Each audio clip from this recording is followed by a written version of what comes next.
Hello everyone, it's Tania Gabrielle, Wealth Astrologist. Welcome to Star Codes, where today we are going to look very deeply at the Pisces New Moon. Very important lunation in 2020, as you'll see in a moment. I'm going to dive into some world events as well because it does actually tie into what is going on. And this Pisces New Moon, which happens on February 23rd, 2020 at 3:32 p.m. Universal Time in London. That's 10:32 a.m. New York, 7:32 a.m. West Coast LA time. This Pisces New Moon happens exactly 3 days after Neptune, the ruler of Pisces, sextiles Jupiter. And Neptune and Jupiter are the two planets of expansion.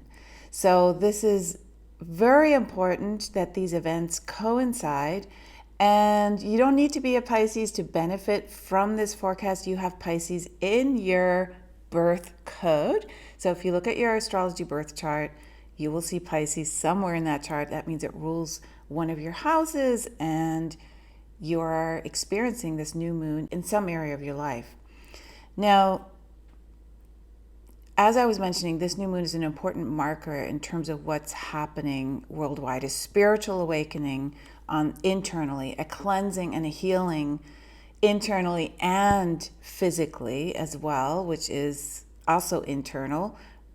But it also is very much connected to the big events that began 2020, the Capricorn stellium and the Cancer eclipse that were 2 days apart, January 10th and 12th, and really defined what is happening in the 2020s.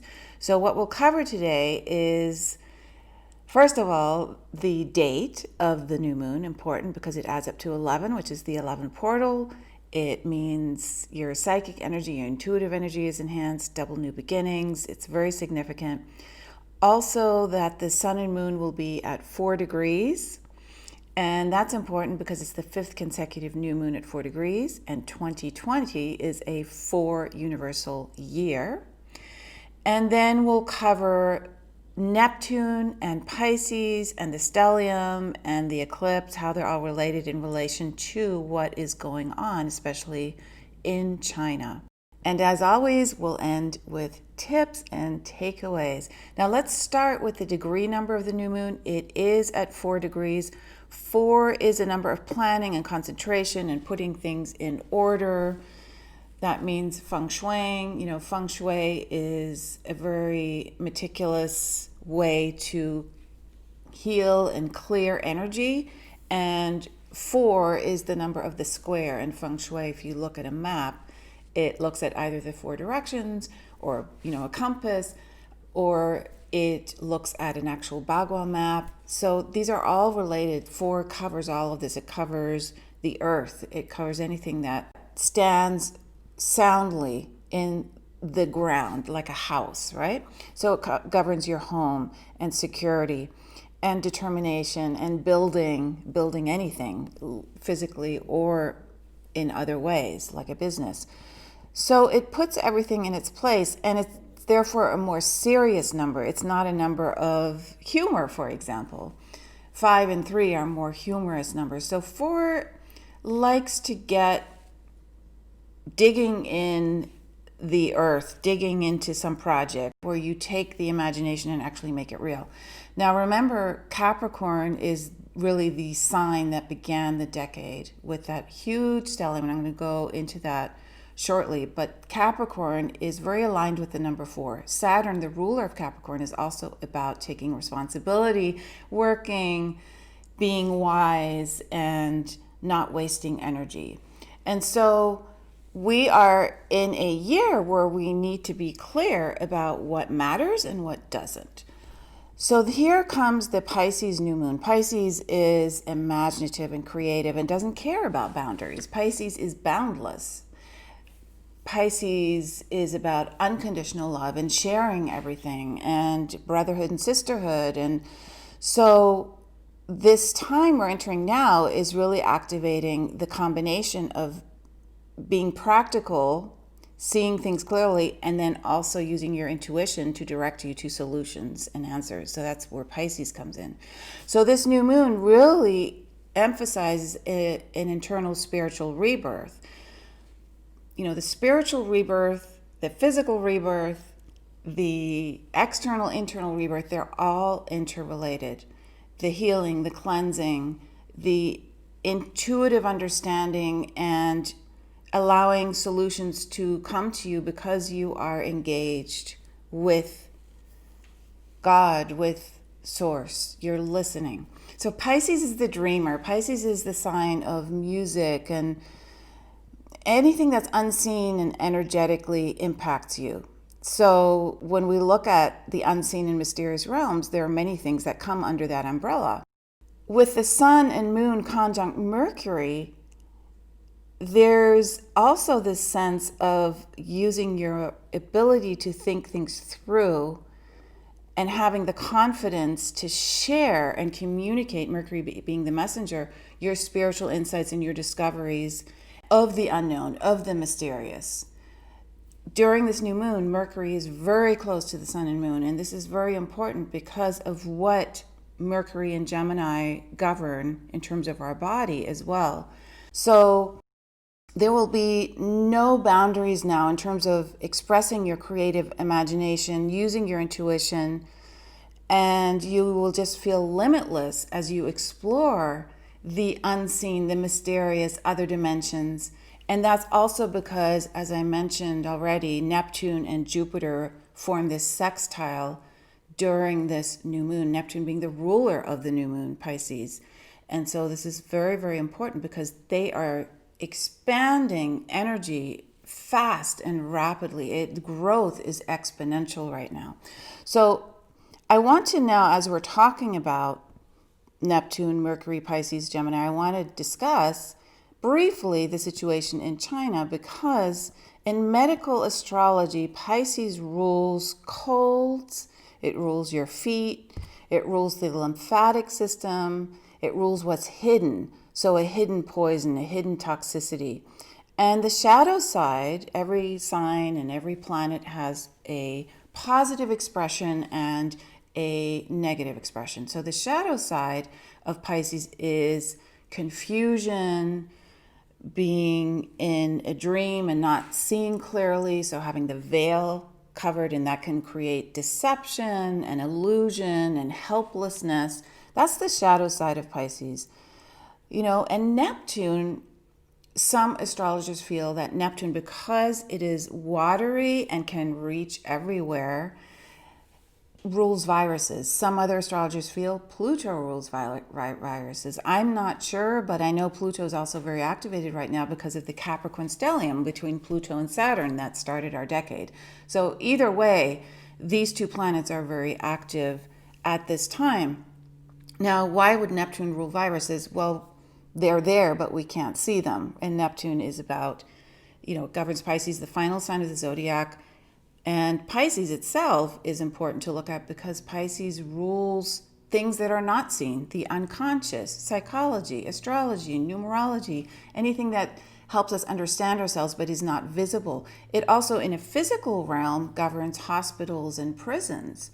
So that's where people go and we don't see them, right? So, it governs many things. There's the physical dimension of what these astrology planets and signs govern, and then there's the internal dimension.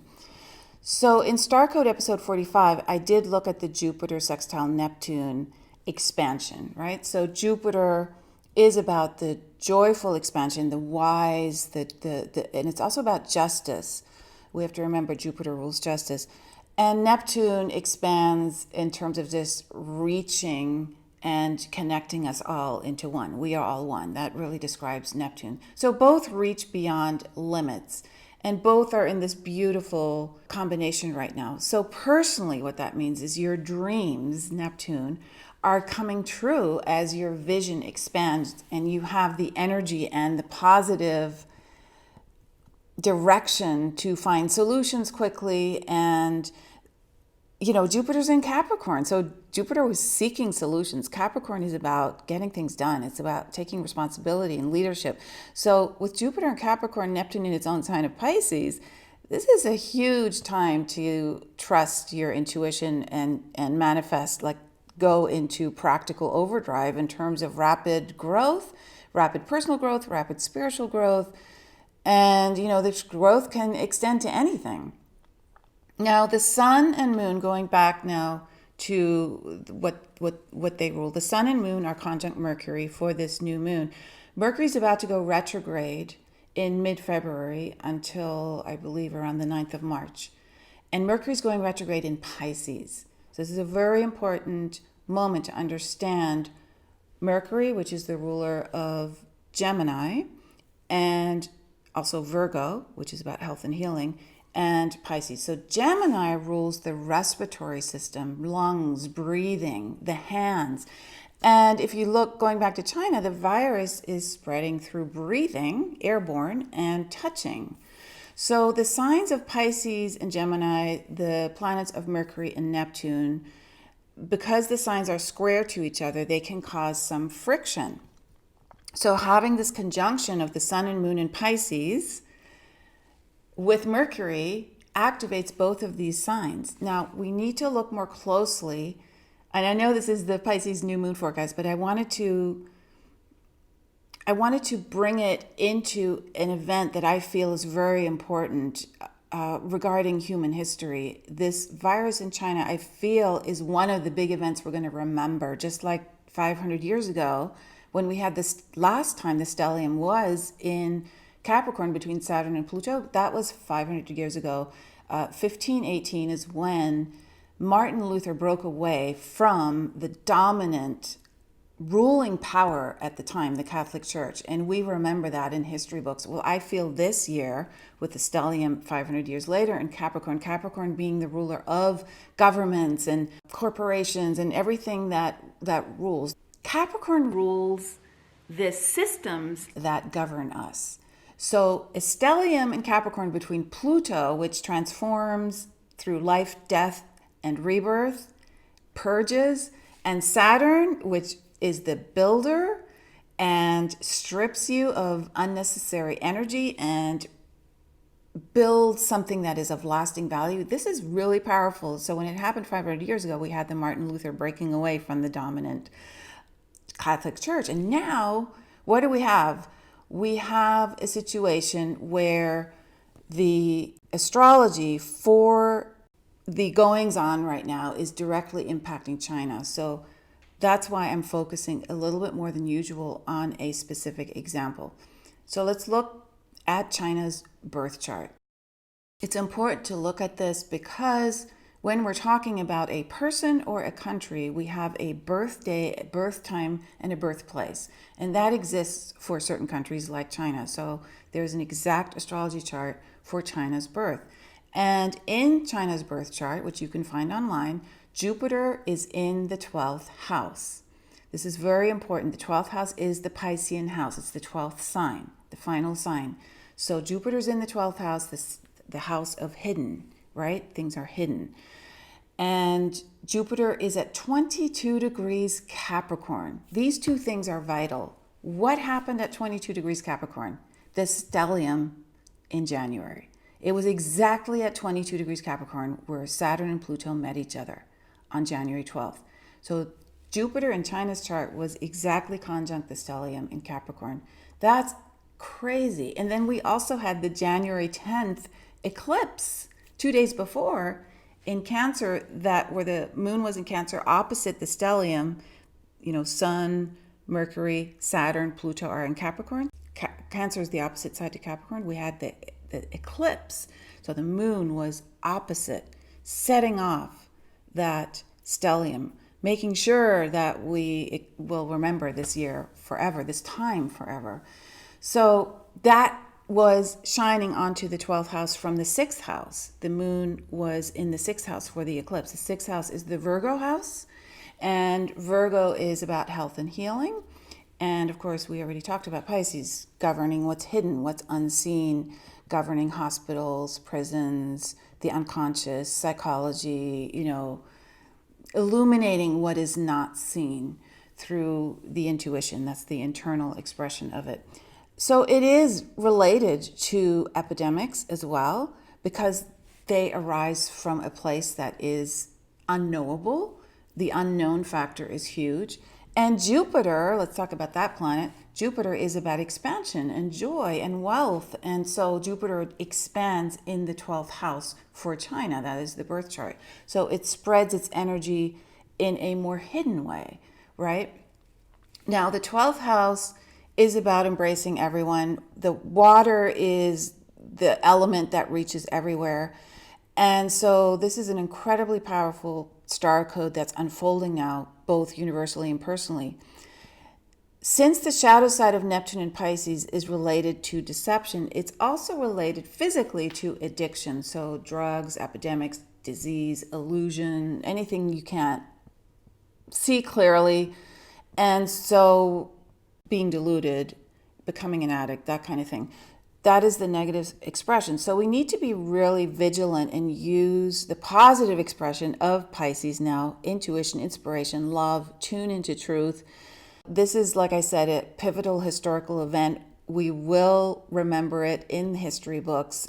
And as it relates to China, moving back to that topic, in astrology, and this is the final thing I'll say, because it is of interest, in astrology we have something called Astro-Cartography, which I use with my clients when they want to know where to move to or travel to, or what areas of the world are more easy to live in, etc. And astrocartography is a superimposing of your birth chart onto the world map. And then also, and those are permanent lines, so you will always feel a certain way based on where your Pluto line is, and etc., etc. And then there are also temporary planetary lines that slowly cross over your personal world map, that are transits and progressions, depending on which planet it is. Not here to teach that right now, but I'm just letting you know that it's another way to use astrology. It's very, very powerful. So countries have birth charts as well when you know the exact birth time. So I checked the astrocartography for China, and I was stunned to find that transiting Pluto and Saturn, which are now together, as you know, we had the conjunction just less than a month ago. They're still together, and they started coming together very closely in December, end of November, December. So that's when it really started happening as we ramped up into January 12th. And they're still together. And because of retrogrades, they're going to be traveling together for a while. Transiting Saturn and Pluto that conjunction is directly over China. And not only that, this is the kicker. China's Jupiter line that I just described, that's in the 12th house in the birth chart, because you always correlate the birth chart with the map, the geographic map. That Jupiter line, which is very fortunate, goes right through the middle of China on the permanent map. And the current lines of Pluto and Saturn are conjunct, meaning merged with that Jupiter line, directly conjunct with that Jupiter line, all three planets, since around December. Now, this is very powerful. It's important to understand because the energetics show that there is a total transformation happening in that country. And I believe the virus is just part of, or maybe the initial energetic purge or surge, whatever you want to call it, that kicks off the transformation. It's extremely powerful energy. And since Jupiter magnifies anything it touches, and Pluto is about life, death, transformation, and rebirth and empowerment, and then Saturn is about rebuilding after the purging, this is really important to look at. So this is why looking at your own birth chart is important, because you can see these same trends for yourself, right? This is why astrology as a science and numerology as a science needs to be put into our vernacular. We need to understand it because, when you look at what I just told you about China, it's extraordinary. It is so clear that energetically something was bound to happen. And again, the expression of the energy is up to the person and up to the country. There's never you can't forecast something like a virus because there's participation, there's free will. So how you use the energy that is in play is totally up to you or up to the country, right? So in this case, it's being expressed in this way. So going back to the new moon, because we want to also talk about the Pisces new moon, we have a wonderful triangle between Uranus at 3 degrees Taurus, Mars at 4 degrees Capricorn, and Uranus trine to Mars. This is a beautiful triangle. The moon is sextile Mars, the sun is sextile Mars. It's very stimulating. It's thinking outside the box. It's activating your intuition. Uranus is so about your inner genius. So it's getting rid of old paradigms, because Uranus just forges into the future and lets go of old ways of doing things, replacing them with wisdom, with intuitive downloads, newfound understanding, Uranus being the rule of the higher mind. So you're making new plans. You're seeing the world in a new way. You're directing your life in a new way. And your inventiveness and curiosity is bringing you a lot of answers and solutions. And then Mars is the other part of this triangle. The moon is sextile Mars as well, and it creates this beautiful triangle with Uranus. And this gives you emotional focus, emotional direction. It lights you up with enthusiasm and warmth, and you could feel a little more impulsive, so you want to use that creatively and in an enterprising way. Both Mars and Uranus are about independence, being set free. And being set free means seeing clearly. And of course, 2020 is about that vision that we have, right? So you feel really energized. You feel stimulated to act. Now, considering the momentum that we have with what's going on in China, I feel that the action that we need to take is also regarding our health. Because remember, we are coming up to the Virgo full moon in early March, and Virgo governs health and healing. And in that Virgo full moon, Neptune will be conjunct the sun. Almost exactly. And this is going to be a huge full moon in terms of just getting in touch, because remember, Mercury will be retrograde in Pisces as well. It's a big storyline here that's unfolding. So for me personally, it's important to just stay healthy, right? Because you, in a way, like if your immune system is really doing well, right? You're taking care of yourself, nothing can grow that is going to destroy your body. So you want to do things that Pisces and Virgo, the opposite sign of Pisces, are asking you to do, because these are the two lunations we're in now. They're giving you instructions. And those instructions are Neptune and Pisces: hydrate, hydrate, hydrate with minerals, right? Healthy minerals, lots of vitamin C and D, obviously, and you need good vitamin C. Be careful about the origins of it. You need to replenish yourself with good cholesterol, and you need to keep your nasal passages moist. This is all about staying hydrated. If you have any cuts on your body, obviously they need to be covered. All of that. Eat clean foods, non-GMO foods. Very, very important. Virgo and Pisces work together, and Virgo's about organic foods and the healing bounty of the earth, and Virgo's very meticulous. So pay attention to what you put in your body. And then for me personally, this is just my personal way of life, is to avoid vaccinations at all costs, because I don't want the additional ingredients that accompany what's in those in my body. And so for optimal health, I have decided personally that I don't want to populate my physical body, my sacred space, with those extra ingredients. So other tips, we have Venus square Jupiter during this new moon as well, and it's exact at 18 degrees, and that sends a sign. It's exact during the new moon. Always an important thing to look at when we have these transits that come together during a lunation. And Venus square Jupiter is basically telling you to act on your positivity. Squares always are an invitation to act. And so optimism is so important, finding a joyful place in your life, because joy is an incredible healer. It changes you internally. It populates you with wonderful internal energy, and that's physically as well. The 18 degrees between these two planets also is important because 18 governs physical health, and 18 requires that you sleep more. So we need to also remember that Mercury, by the time we experience this new moon, will be in retrograde. So it slows us down to begin with, and it's retrograde in Pisces, the final sign. That means we definitely will need extra rest. And so keep that in mind. That's an important tip there. And then we also want to just understand that knowing ourselves is the most important thing. Letting go of thoughts that are not helping us at all. Pisces is about stillness. It's not about thinking. So just being in silence, allowing the awareness to rise within you, uncovering your true nature, uncovering your incredible intuition, surrendering to the divine.